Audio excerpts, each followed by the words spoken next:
朋友，大家晚安，欢迎持续锁定晚上9点钟的三立财经整点新闻。昨天此时此刻跟大家预告了，川普呢很可能会宣布要退出巴黎气候协定，没有想到真是如此，就在台湾时间凌晨3点钟，美国总统川普在白宫召开的记者会，宣布美国正式退出巴黎气候协议。这个是全世界的国家大家共同签订的，一起来对抗全球的温室气候，对抗全球暖化。没有想到川普居然带着美国退出了这样子一个协议哦。好，那么退出了之后呢，到底会造成什么样的后果？其实美国是全球的碳排放量第2多的国家，它要退出协议，预计呢每年将会多排放30亿吨的二氧化碳，加速冰层的融化、海平面的上升，也就是极端气候，像今天像台湾的突然间下大雨，类似这样的极端气候，未来将更加严峻。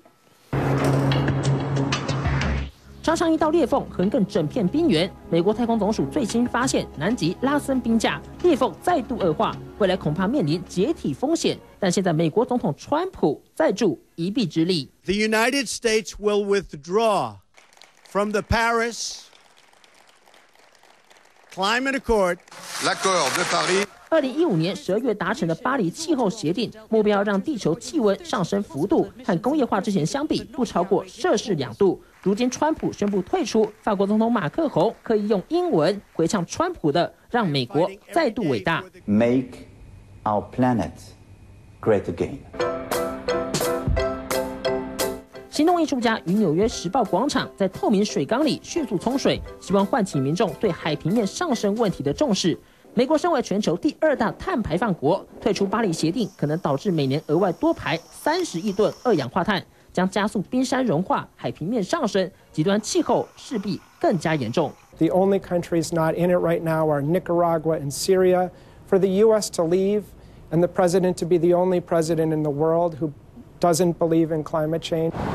虽然要退出巴黎协定也没那么容易，按程序走，最快得到2020年底。但无论如何，原本就不具法律约束力的协议，如今美国退出，未来恐怕更加没人甩。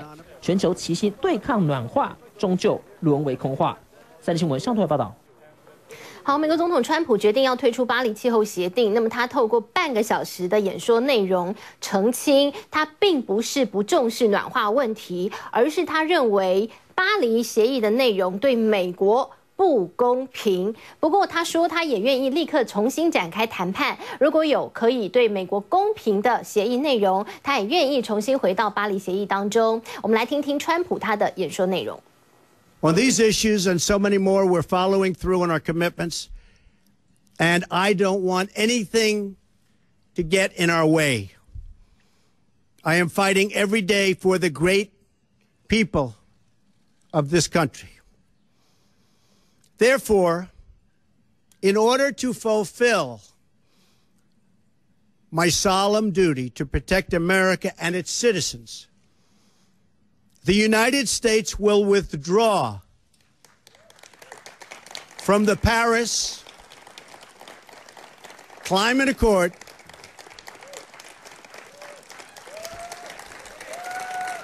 Thank you.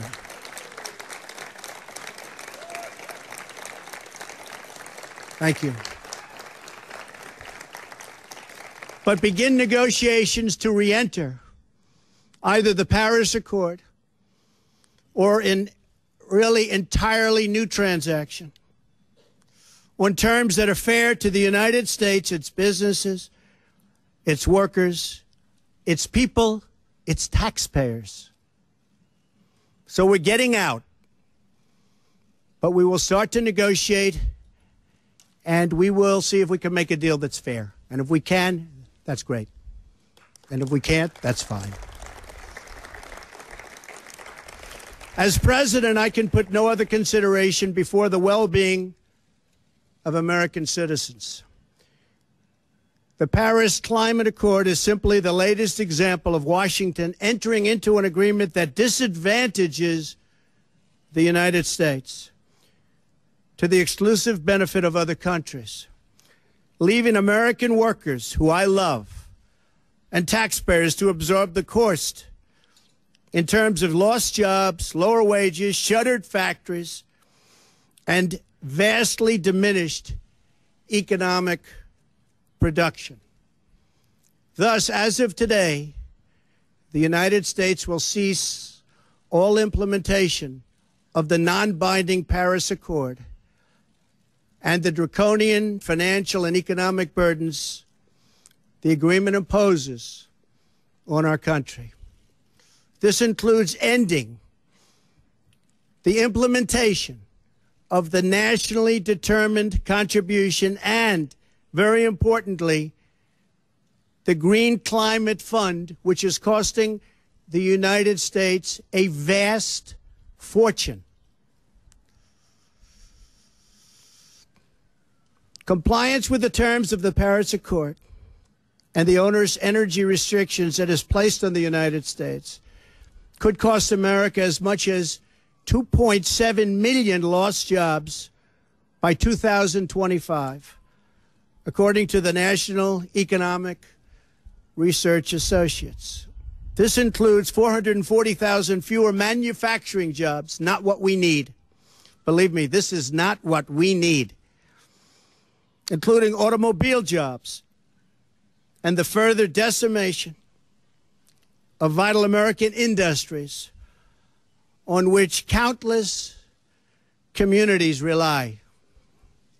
They rely for so much, and we would be giving them so little. According to the same study, by 2040, compliance with the commitments put into place by the previous administration would cut production for the following sectors: paper, down 12%.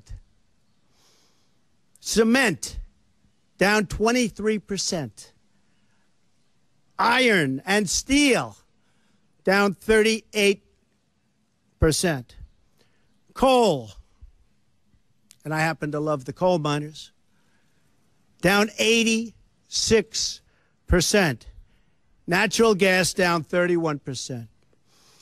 The cost to the economy at this time would be close to $3 trillion in lost GDP and 6.5 million industrial jobs, while households would have $7,000 less income, and in many cases, much worse than that.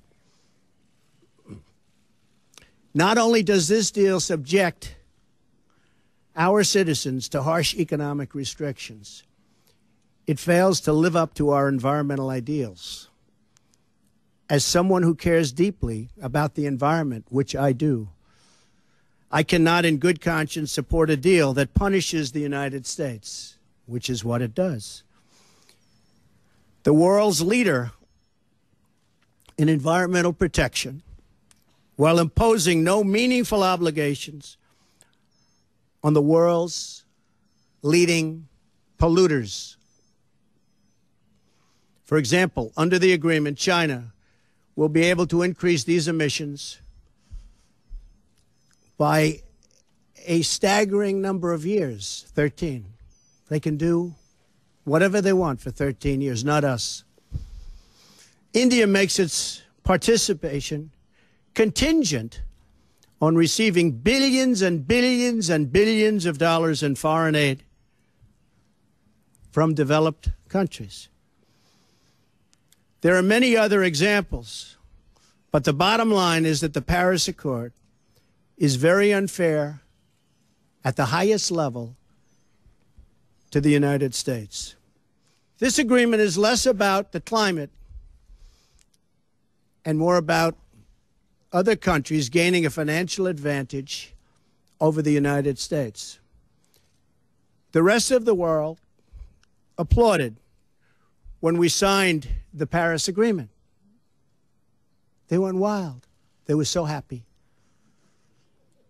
For the simple reason that it put our country, the United States of America, which we all love, at a very, very big economic disadvantage. A cynic would say the obvious reason for economic competitors and their wish to see us remain in the agreement is so that we continue to suffer this self-inflicted major economic wound. We would find it very hard to compete with other countries from other parts of the world. I'm willing to immediately work with Democratic leaders to either negotiate our way back into Paris under the terms that are fair to the United States and its workers, or to negotiate a new deal that protects our country and its taxpayers.